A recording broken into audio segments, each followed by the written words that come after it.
Veamos este segundo caso en el que tenemos que nosotros somos los diseñadores de un mecanismo para que un doble, un actor de esos que hacen pues las escenas más riesgosas, para no exponer pues al actor principal, lo tenemos que hacer que vuele o que parezca que esté volando, y para eso lo vamos a conectar a un cable de acero, que será este cable.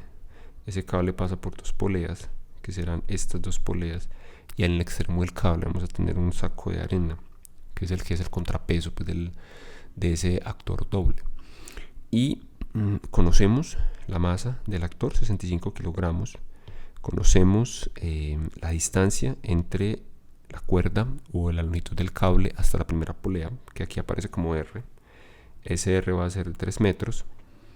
Y la pregunta que nos hacen es si la condición es que no se puede levantar, no se puede desprender o dejar de tener contacto el saco de arena con el suelo mientras el doble está haciendo ese movimiento de péndulo, porque supongamos que él parte de aquí, se lanza y entonces él va a empezar a moverse como en forma de péndulo hasta algún punto.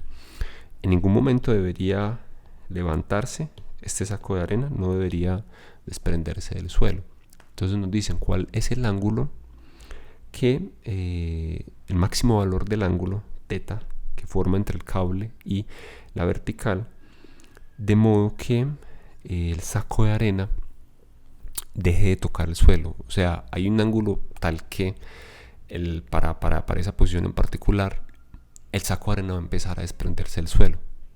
Digamos, la idea es que eso no ocurra, pero es posible debido a que el actor puede hacer un movimiento en forma de péndulo y alcanzar un cierto ángulo para el cual eso se desprenda. Entonces lo que nos están pidiendo como diseñadores del mecanismo es que calculemos cuál es ese ángulo que es seguro antes de que se comience a levantar el saco de arena.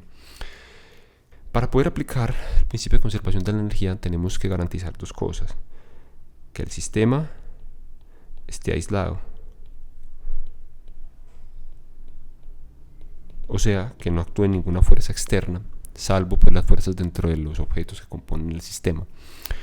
En este caso, en nuestro sistema podemos decir claramente que se trata de un hombre, listo, una partícula y la Tierra. Y entre esa partícula y la Tierra está actuando la fuerza gravitacional. Bien, entonces tenemos un sistema aislado. Es correcto, tenemos un sistema aislado. En segundo lugar, vamos a verificar si se cumplen las fuerzas. Las fuerzas que actúan en este caso que vemos que están actuando sobre el hombre, sobre el actor, son una fuerza de tensión y una fuerza gravitacional.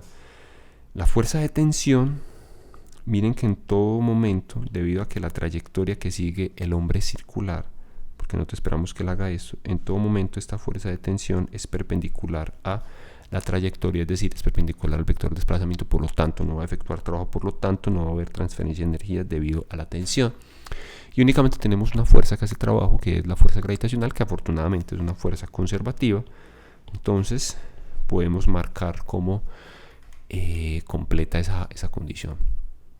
Vamos a simplificar nuestro sistema y vamos a dibujar un diagrama de movimiento, ya no un diagrama de fuerzas, sino pues como una combinación de diagrama de movimiento y diagrama de fuerzas. Para ello entonces decimos, si nuestro sistema es como un péndulo y nuestro hombre se está moviendo en forma de péndulo, entonces decimos, acá tenemos una posible posición de esto, nuestro hombre está moviendo en esta dirección, hacia aquí más o menos, listo. Digamos que acá tengamos la vertical. Con respecto a la vertical, nosotros sabemos que el actor, la cuerda con la que está sujetado, el cable va a estar formando un ángulo teta. Además que aquí tenemos a nuestra partícula, la distancia que aquí hemos llamado R, que son 3 metros, que es la distancia entre el actor y la polea. La polea se supone que está ubicada acá, pero no nos interesa esa parte del sistema por ahora. Y él va a ocupar o puede ocupar dos posiciones, básicamente una posición extrema en la que se va a lanzar, que estará por acá, y otra posición en la que él va a terminar, que es esta. Entonces esa primera posición vamos a denotarla como posición 1. la posición en la que él va a estar completamente con la cuerda, con el cable vertical, vamos a anotarla como posición número 2. ¿Cuáles son las fuerzas que actúan o que hacen que esto ocurra? Entonces sabemos que es la fuerza gravitacional, que hemos dicho como fuerza gravitacional 2, F2G. Y además sabemos que por tratarse de un movimiento circular, cuando lo describimos en términos de variables lineales, ese movimiento tiene asociado una velocidad lineal que es tangencial a la trayectoria, que en este caso es de esta forma, y decimos que aquí tiene una velocidad. ¿Por qué tenemos que hablar de velocidad? Porque vamos a aplicar el teorema de el principio de conservación de la energía, y para aplicar el principio de la conservación de energía nos preocupa cuáles son las velocidades al inicio y cuál es la velocidad al final. Van a ver que cuando hacemos ese análisis vamos a encontrar el ángulo pues en la medida en que vamos avanzando. Bien, vamos a aplicar el teorema de conservación de la energía. Si nos hace falta más información, entonces vamos a completar este diagrama con información que nos quede pendiente. Bien, tomamos aquí el punto 2. ¿Cómo aplicamos el principio de conservación de la energía? Entonces decimos, la energía mecánica para el instante en el que el hombre se va a lanzar en su movimiento de péndulo es igual a la energía mecánica cuando el actor alcanza el punto más cercano al suelo. La cuerda está más vertical, ¿cierto? Para cada uno de esos instantes, entonces la energía mecánica 1 tiene que ser la energía mecánica 2. La energía mecánica se debe conservar bajo las condiciones que nosotros habíamos enunciado antes. En el primer caso decimos, el actor debe tener una energía cinética y una energía potencial para el instante 1 y debe tener una energía cinética y una energía potencial para el instante 2. Entonces tenemos que empezar a caracterizar esas energías cinéticas y potenciales. Recuerden que la energía potencial nosotros la caracterizamos en términos de una referencia. Entonces podemos decir arbitrariamente que acá al nivel del suelo esta energía potencial acá va a ser igual a 0, como en el caso del péndulo.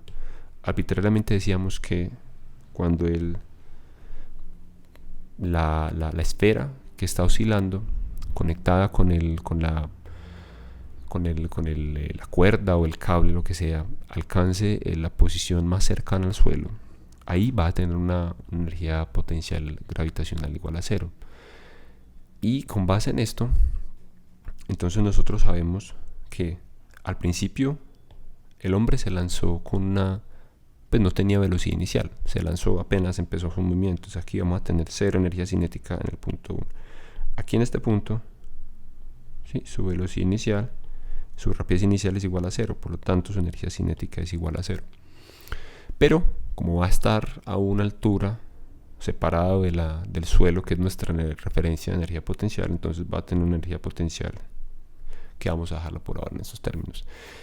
Cuando llega al final de su movimiento, o sea justo en este punto, va a tener una energía cinética y va a tener una energía potencial. Y esa energía potencial habíamos dicho que era 0. U2 habíamos de antemano también convenido en que aquí poníamos nuestro nivel de referencia y entonces decíamos que la energía potencial cuando la partícula pasaba por ese punto era 0. Listo. Ahora, ¿cómo expresamos esta energía potencial 1? U1. Necesitamos conocer la altura. Necesitamos conocer la siguiente información. ¿Cuál es esta altura? Y1 o Y inicial con la que parte la partícula, que en este caso es nuestro actor. De la geometría del problema vemos que si no solamente nos fijamos en esto, en términos de los datos conocidos, podemos decir que este Y1 es igual a R. Todo esto vale R, correcto. ¿Por qué razón todo esto vale R? Por la misma razón que esto vale R. Es la misma cuerda, no ha cambiado de longitud, entonces tiene que valer R. Y ¿cuánto vale este segmento de acá? Este segmento de acá, vemos que aquí se forma un triángulo rectángulo con un ángulo θ, esta R, por lo tanto este lado va a valer R coseno θ. Y nuestro Y1 va a ser igual a R menos R coseno teta, que nosotros podemos expresar como R menos 1 coseno teta. De la energía potencial, 1 la expresamos como mg por la altura respecto a nuestro nivel de referencia, que es el suelo, que en términos de los valores conocidos lo expresamos como R por 1 menos coseno teta. Entonces vemos cómo aparece vinculado el ángulo de una vez. Y la energía cinética 2 va a ser la energía cinética cuando el tipo está más cerca del suelo, que nosotros la vamos a escribir como un medio de la masa por la velocidad, la rapidez 2 al cuadrado. De aquí podemos simplificar masa y podemos simplificar masa porque la masa del mismo hombre. Listo. Y podemos expresar la rapidez 2 al cuadrado como una función de, cuando nosotros resolvemos esto, por 1 menos el coseno de teta. Ahora, esta es la rapidez que tiene el actor expresada en términos del ángulo teta. ¿Por qué la escribimos así? Porque necesitamos vincular el ángulo teta de alguna manera. Si nosotros suponemos que la oscilación pueda llegar hasta que la cuerda esté completamente vertical, o sea que el ángulo teta sea mínimo, la rapidez, digamos en cualquiera de esos puntos va a ser V2, pero nos interesa ese punto en particular porque va a ser la condición con la cual vamos a descubrir o vamos a plantear si la bolsa de arena se va a elevar o no se va a elevar. Bien, entonces vamos a dibujar nuevamente esta situación y en un diagrama de cuerpo libre que va a tener esta forma. Aquí tenemos el eje X, aquí tenemos el eje Y. Nuestra partícula, o sea el hombre que está escribiendo esa trayectoria, se puede mover como un péndulo, ¿cierto? Hasta que llega al punto de origen de nuestro sistema coordenado. Mientras el hombre se está moviendo, entonces él va a tener se está moviendo bajo qué régimen bajo qué tipo de movimiento. Se está moviendo como un movimiento circular uniformemente variado. ¿Por qué es uniformemente variado? Porque está sujeto bajo la fuerza gravitacional que hace que se acelere con aceleración constante. Si tuviéramos aceleración constante igual a cero, entonces tendríamos un movimiento circular uniforme, pero en este caso tenemos aceleración distinta de cero porque es la aceleración de la gravedad, entonces tenemos un movimiento circular uniformemente variado. En un movimiento circular uniformemente variado, nosotros sabemos que la partícula en cada punto de la trayectoria circular va a tener asociada una aceleración radial y va a tener asociada una aceleración tangencial. Vector de aceleración radial, vector de aceleración tangencial, donde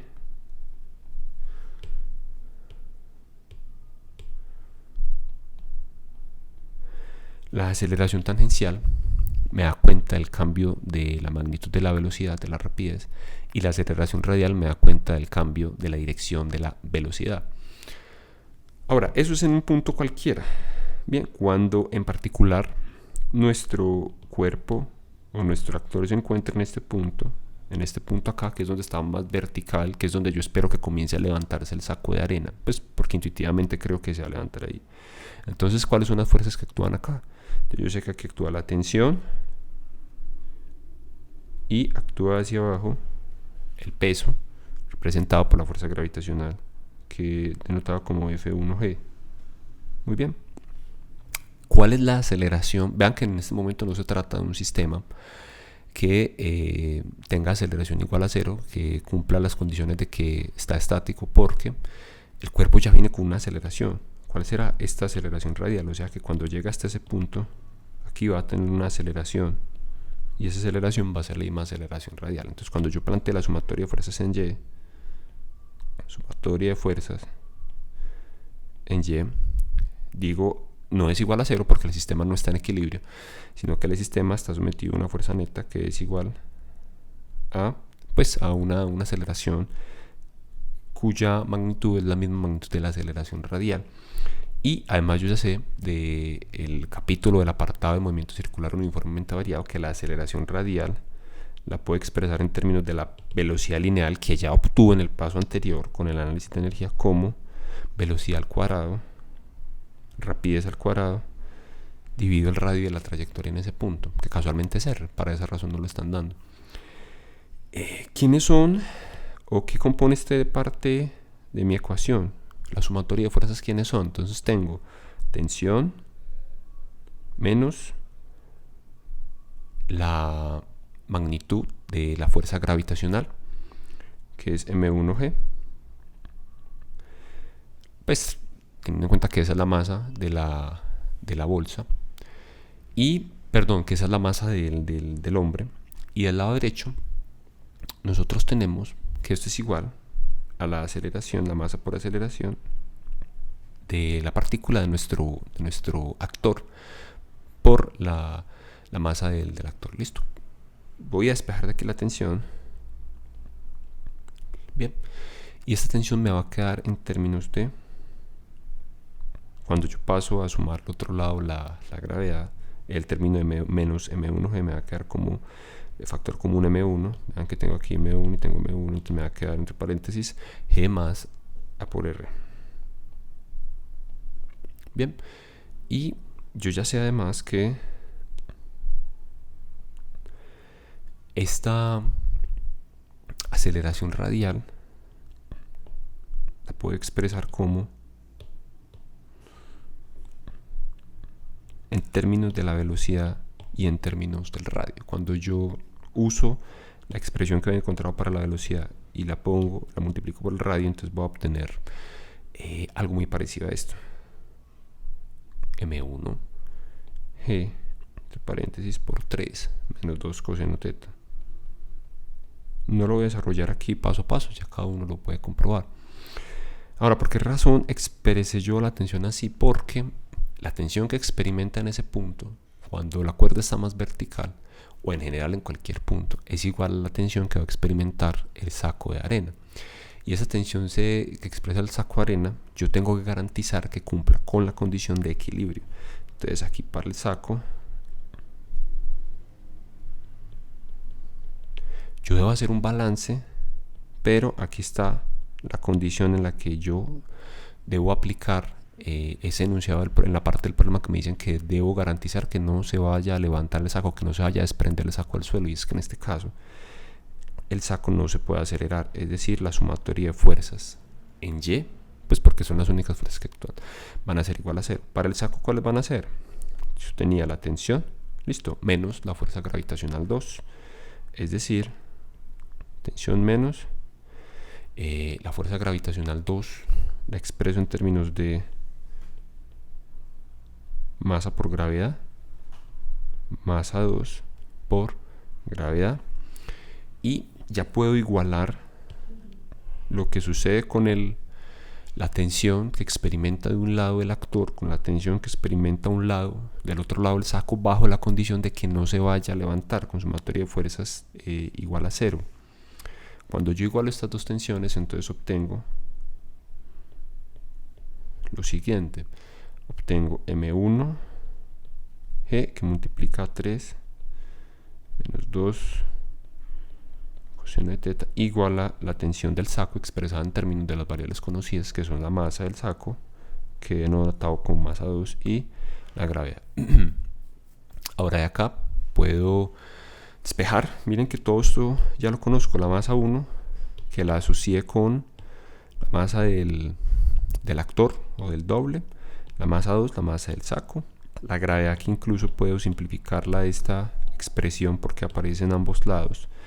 Y el 3 y el 2 pues los conozco. Me faltaría únicamente el coseno de teta. Entonces ustedes pueden despejar de allí coseno de teta y expresar el ángulo teta como, vamos a ponerlo en las imágenes de aquí, puedo decir teta es igual a coseno inverso. Listo. Y cuando ustedes reemplacen los valores del problema para esto, les va a dar que teta es igual a 60 grados.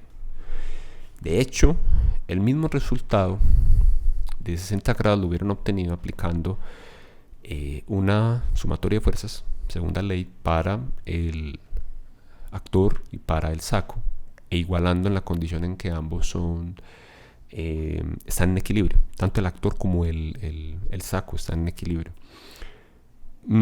Eso implica que de alguna manera mágica el actor, pues sí, si lo vemos desde ese punto de vista, el actor está puesto ahí, sujeto, pues puesto en esa forma, y también implica que el cable sea rígido, o sea, que no se vaya a deformar.